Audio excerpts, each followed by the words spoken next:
अगले एयरलाइंस है star airlines. तो वैकेंसी के बारे में कहाँ से पता चलेगा आप लोगों को? अगेन वही क्या, टेलीग्राम ग्रुप। फॉर्मेट लेकर चलिए दिमाग में कि वैकेंसी के बारे में पता मेरे को यहाँ से लगता है। ये टेलीग्राम ग्रुप है, देख पा रहे हैं आप लोग?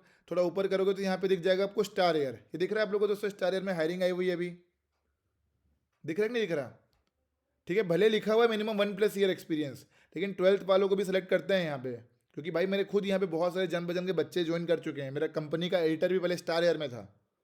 समझ में आएगी नहीं what I am trying to say? तो 12th पास वाले बच्चे अप्लाई कर सकते हैं। ठीक है, ये देख सकते हैं star air hiring our team security agent, ये वो ग्राउंड स्टाफ के लिए अभी हायरिंग हो रही है स्टार एयर में। ठीक है, तो यहाँ पे क्या बोल रहा है कि ईमेल भेज दो करके।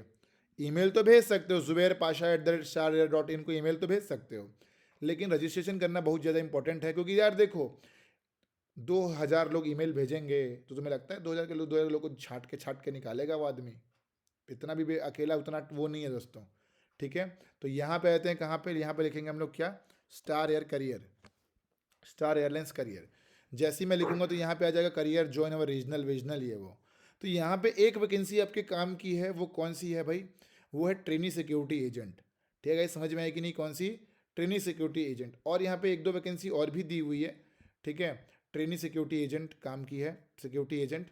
ठीक है, ट्रेनी सिक्योरिटी एजेंट, ये 2 वैकेंसी, ट्रेनी सिक्योरिटी एजेंट, ये दोनों काम की है सर। ठीक है, तो यहाँ पे मैंने क्लिक मार दिया क्योंकि ऑल ओवर इंडिया की हायरिंग आई हुई है ये।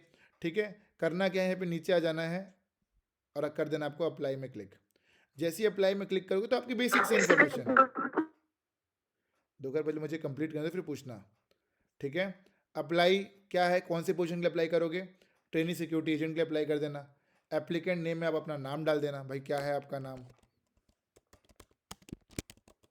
ठीक है, ईमेल एड्रेस में ऐसा ईमेल डालना जिसमें एचआर आपको मेल भेज पाए। ऐसा मत डाल देना जिसमें कनेक्ट ही नहीं कर पा रहा है वो आपको। ठीक है, कॉन्टैक्ट नंबर है भाई, अपना कॉन्टैक्ट नंबर डाल देना आप लोग।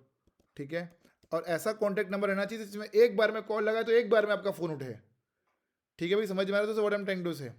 नेक्स्ट, मेल में डाल देना भाई मेल, एज में डाल देना अपनी एज, कॉन्टैक्ट नंबर में डाल देना कॉन्टैक्ट नंबर, कंट्री में कंट्री, स्टेट कंट्री में इंडिया, स्टेट कौन से स्टेट से वो डाल दो, सिटी कौन सा है वो डाल दो, पोस्टल कोड होता है दोस्तों पिन कोड तो वो डाल दो, नेशनैलिटी में नेशनैलिटी डाल दो। एक चीज़ और, अब पासपोर्ट नंबर जरूरी नहीं है डालना भाई। कभी भी फॉर्म फिलअप करोगे तो लाल लाल जो दिख रहा है ना, लाल लाल, यही इंपॉर्टेंट होता है, मोस्ट इंपॉर्टेंट।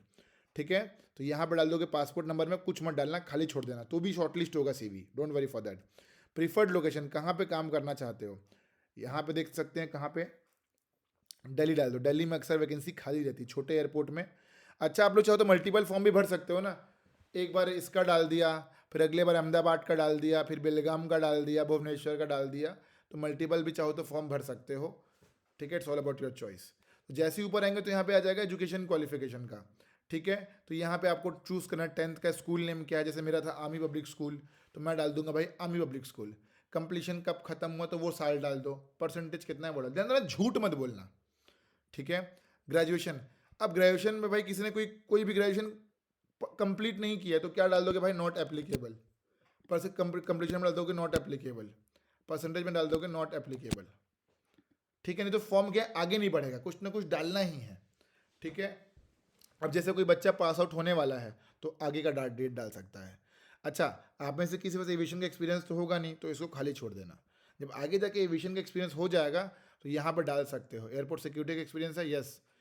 क्या ये सब सर्टिफिकेशन है, यस, ऐसा डालना। Next, last organization. अब लास्ट देखना, ध्यान देना कि हमेशा सीवी शॉर्टलिस्टिंग के वर्क एक्सपीरियंस बहुत ज़्यादा इंपॉर्टेंट रोल प्ले करता है। अगर वर्क एक्सपीरियंस नहीं है तो आपका आगे का काम बन नहीं पाएगा दोस्तों। समझ में आएगी नहीं what I am trying to say? तो यहाँ पे क्या डाल दोगे, अपना लास्ट करंट ऑर्गेनाइजेशन जहाँ भी आपने काम कर रखा होगा, और नहीं भी काम कर रखा होगा तो खाली छोड़ दोगे तो भी चल जाएगा, कोई दिक्कत नहीं है। लेकिन अगर एक्सपीरियंस रहेगा तो आपको प्रायोरिटी मिलेगी यार। ठीक है, डाल दो यहाँ पे जैसे आपने काम किया है। लास्ट ऑर्गेनाइजेशन है मेरा इंडिगो एयरलाइंस। सैलरी जो लास्ट सॉरी एक्सपेक्टेड कितना चाहिए मुझे, मैं उतना डाल दूंगा। नोटिस पीरियड यहाँ पे रेडी टू ज्वाइन इमीडिएट में लिख देना यस। कोई भी आदमी ये नहीं चाहता कि भाई कि मैं टाइम लूँ ज़्यादा। हर आदमी ऐसा चाहता है कि बंदा तुरंत तुरंत ज्वाइन करे। ठीक है भाई, समझ में आ गया? तो नो डाल यस डाल देना बस। और क्या, सीवी वो अपलोड करना जो हमने दिया है आप लोगों को और सबमिट कर देना, और उसके बाद भूल जाना। ठीक है। अब देखो वैकेंसी कहाँ पे आई हुई है, ऑल एयरपोर्ट में वैकेंसी आई हुई है, फॉर्म भर दिया, दैट्स इट। वेट करिए सीवी शॉर्टलिस्ट होने का, सीवी शॉर्टलिस्ट होगी और आपको इंटरव्यू देने को बुलाएंगे। लेकिन भाई जिस दिन इंटरव्यू देने के लिए बुलाया उस दिन अनप्रिपेयर्ड मत जाना इंटरव्यू देने के लिए। समझ में आ रहा है कि नहीं? आपको इंटरव्यू देने के लिए बुलाया, आप गए अनप्रिपेयर्ड, फिर फेल होके आ रहे हो, बोल रहे हो भाई हमसे नहीं हो पा रहा, तो भाई फिर तू गया क्यों था भाई फिर देने के लिए? समझ में आया कि नहीं what I am trying to say दोस्तों? सो बी मेंटली प्रिपेयर्ड कि भाई जब इंटरव्यू का कॉल आए तो मैं उसकी औकात दिखा के आऊंगा एचआर की। इतना प्रिपेयर्ड रहना चाहिए आप लोगों को। ठीक है, समझ में आ गया क्या? तो हमने क्या कर लिया, एयर इंडिया सेट्स कर लिया, दूसरा कौन सा कर लिया, स्टार एयर कर लिया। चलिए यहाँ तक